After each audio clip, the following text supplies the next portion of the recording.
حضرت خباب رضی اللہ تعالیٰ عنہ کہتے ہیں میں نے عاص بن وائل کے ہم مزدوری کی اور بڑی مشقت کی، میں نے بڑی شاندار کر کے میں نے کام کیا دیانتداری سے۔ وہ کافر تھا، میں مسلمان تھا۔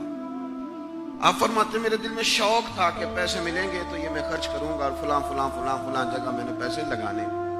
بچوں کو بھی بتایا ہوتا ہے آدمی نے کہ پیسے آتے ہیں تو تمہیں فلاں فلاں چیز بھی لے کر کے دوں گا۔ اب مجھے بتلائیے کہ اگر اس دن پیسے نہ ملیں یا کسی وجہ سے ڈوب جائیں تو کتنی اذیت کا اور کرب کا مسئلہ ہوتا ہے۔ فرماتے ہیں جب میں نے مزدوری کر لی، کام مکمل کر لیا، اور میں اس کے گھر گیا، میں نے کہا تیرا کام مکمل ہو گیا؟ اس نے کہا میں نے دیکھ لیا۔ تو میں نے کہا میرے پیسے دے دو۔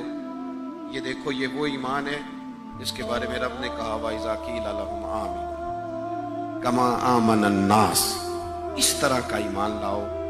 حضرت خباب کہتے ہیں میں نے کہا پیسے؟ تو کہتے ہیں بڑا آدمی تھا نا، نواب تھا، سیٹھ تھا، چودھری تھا، پاورفل تھا، تو کرسی پر بیٹھ کر ہنسنے لگا، کہنے لگا پیسے تو مل سکتے ہیں پر تھوڑا سا مسئلہ ہے۔ وہ کیا؟ معاذ اللہ ثم معاذ اللہ نقل کفر نہ باشد۔ کہنے لگا اگر آپ کلمہ پڑھنا چھوڑ دیں تو پیسے دوں گا، ورنہ یہ پیسے نہیں ملیں گے۔ ہم یہ کہہ تو دیتے ہیں کہ صحابہ نے سب کچھ لٹایا، لیکن ذرا اپنے پر اور میرے اوپر اس بات کو لاگو کیجیے گا کہ آپ نے محنت کی ہو، کمر دکھتی ہو، ہاتھوں میں چھالے ہوں، اور پھر وہ رقم جس کی بڑی ضرورت ہو وہ روک دی جائے، تو یہ دعوے کرنا، نعرے لگانا کام تو آسان ہے، لیکن اس جگہ اپنے آپ کو کھڑا کریں۔ وہ رقم تو تب ملے گی، تم تو کلمہ پڑھتے ہو، تمہیں کیسے دے دیں؟ یعنی ان کی مزدوریاں دبا لی جاتی، ان کی تنخواہیں چھپا لی جاتی۔ کہنے لگا وہ تب دوں گا۔ آپ یقین کریں بڑے خوبصورت جملے ہیں۔ حضرت خباب رضی اللہ تعالیٰ عنہ فرمانے لگے اس نے بڑے اعتماد سے بات کی کہ نہیں دوں گا۔ اس کا خیال تھا کہ یہ لڑکھڑائے گا، یہ پچھتائے گا۔ کہتے میں نے بھی رومال اٹھایا اور کندھے پہ رکھا۔ میں نے اسے کہا یار تو نے میرے ایمان کی بڑی تھوڑی قیمت لگائی ہے، تیرا یہ خیال ہے کہ میں اتنے سے پیسوں پہ لڑکھڑا جاؤں گا؟ حضرت خباب فرماتے ہیں مجھے اللہ کی عزت کی قسم وہ میرے سارے پیسے دبا گیا، نہ میرے دل میں ذرا سی رنجش آئی، نہ میرے چہرے پہ ذرا سا بال آیا، پیشانی پہ بال بھی نہیں آیا۔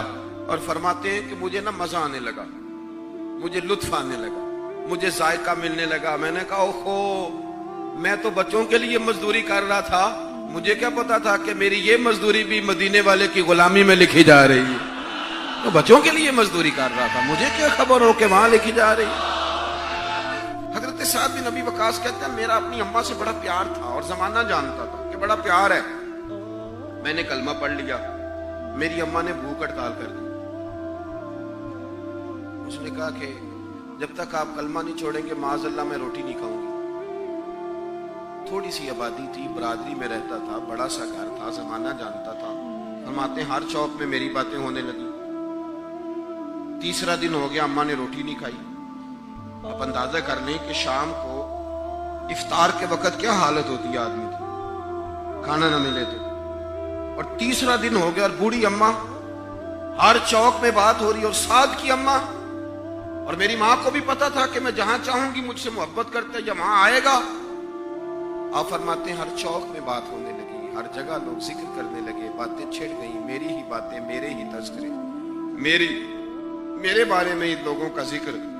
فرماتے ہیں میں بڑا پریشان ہوا، میں گھر آیا، میرے بہن بھائی بھی مجھ سے کہیں اماں مر جائے گی، میرے والد بھی، میرے دیگر لوگ بھی، سب رشتہ دار میرے گرد ایک۔ میں نے کہا کہ ہم باتیں کر دیتے ہیں، آپ سن لیتے ہیں، کبھی اپنے آپ کو اس جگہ کھڑا کریں کہ جب ہر آدمی اس سٹیج پہ پہنچ جائے کہ میں بھائی تو خرابی کر رہا ہے، اور اتنے سارے لوگ جاننے والے گھیرا کریں گے تو آدمی کیسے بچائے گا اپنے آپ۔ حضرت سعد بن ابی وقاص کہتے ہیں کہ میرے گرد شدید گھیرا تنگ ہو گیا، اور مکے کا دور ہے، حالات اتنے خطرناک ہیں کہ سنبھالے نہیں سنبھلتے۔ آپ فرماتے ہیں جب حد ہو گئی تو میں نے کہا اماں سنو پھر میری بات، میں تم سے بات کرنے لگا ہوں۔ کہتے ہیں میرے بہن بھائیوں کے بھی کان کھڑے ہو گئے، اماں بھی سہارا لے کے اٹھ کے بیٹھ گئی کہ لگتا ہے کہ برف پگھلنے لگی، لگتا ہے کہ کچھ نرم ہوا ہے۔ فرماتے ہیں میں سامنے کھڑا ہوا اور تھوڑے بہت لوگ جو وہاں موجود تھے وہ بھی قریب آ گئے۔ میں نے کہا اماں تیرا اور میرا پیار زمانہ جانتا ہے اور دنیا کو پتا ہے کہ میں وہ بیٹا ہوں کہ جس کی لوگ مثالیں دیتے ہیں. اماں ہر چوک میں تیری میری باتیں ہوئی. ان 3 دنوں میں تجھے اور مجھے ڈسکس کیا گیا. اماں تو بڑی کمزور ہو گئی, اٹھ کے تجھ سے کھڑا نہیں ہوا جا رہا. یہ ساری چیزیں میرے سامنے آئیں. بہنوں نے رو کے دکھایا, بھائیوں نے محبت یاد کرائی, ہر چیز میرے آڑے آئی. لیکن حضرت سعد بن ابی وقاص کہنے لگے, اماں میں نے اپنے دل کا جائزہ لیا ہے, میرے ایمان نے ایک وقت بھی مجھے یہ مشورہ نہیں دیا کہ میں اماں کو منا لوں. فرمانے لگے, اماں یہ زمانہ سارا موجود ہے اور لوگ کھڑے ہیں, تیری ایک جان ہے نا, ایک جان. اماں تیری ایک جان ہے, اگر تیری 1000 بھی ہوتی اور ایک ایک کر کے ساری جانیں تیری نکل جاتی تو پھر بھی میں اپنے مدینے والے محبوب کا کلمہ چھوڑنے کو تیار نہیں ہوں. اب تیری مرضی ہے تو روٹی کھا, چاہے بھوک ہڑتال کر, تو اٹھ کے بیٹھ جائے, لیٹی رہے. 1000 جان بھی ہو, ایک ایک کر کے نکل جائے تو ایمان پر سودے بازی ہو سکتی. وَإِذَا قِيلَ لَهُمْ آمِنُوا كَمَا آمَنَ النَّاسُ, اس طرح ایمان لاؤ جس طرح یہ لوگ ایمان لائے ہیں. حضرت سعد بن ابی وقاص یہ نعرہ لگا کے نا, نعرہ مستانہ لگا کے, یہ نعرہ لگا کے تو چلے گئے. حضرت سعد بن ابی وقاص چلے گئے. آپ باہر نکلے تو اماں اٹھ کے بیٹھی, کہنے لگی روٹی لاؤ بھائی. انہوں نے کہا, اماں جی بھوک ہڑتال بس. کہنے لگی, میرا ہی تو بیٹا ہے نا, میں نے پیدا کیا, میں نے پالا ہے, میں رگ رگ سے واقف ہوں.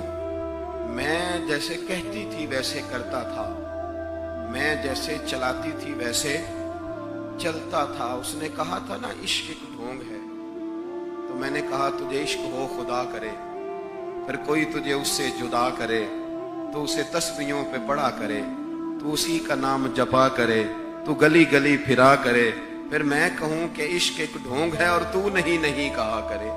فرمانے لگی کہ میں جانتی ہوں, مجھے پتہ ہے میرا بیٹا ہے, میری گود میں پلا بڑا ہے, میں جیسے کہتی تھی ویسے کرتا تھا, لیکن اگر میرے سے بڑھ کے بھی کسی سے پیار کرنے لگا ہے تو کچا نہیں کرنے لگا, یہ سچا ہی کرنے لگا ہے. اب یہ واپس لوٹے گا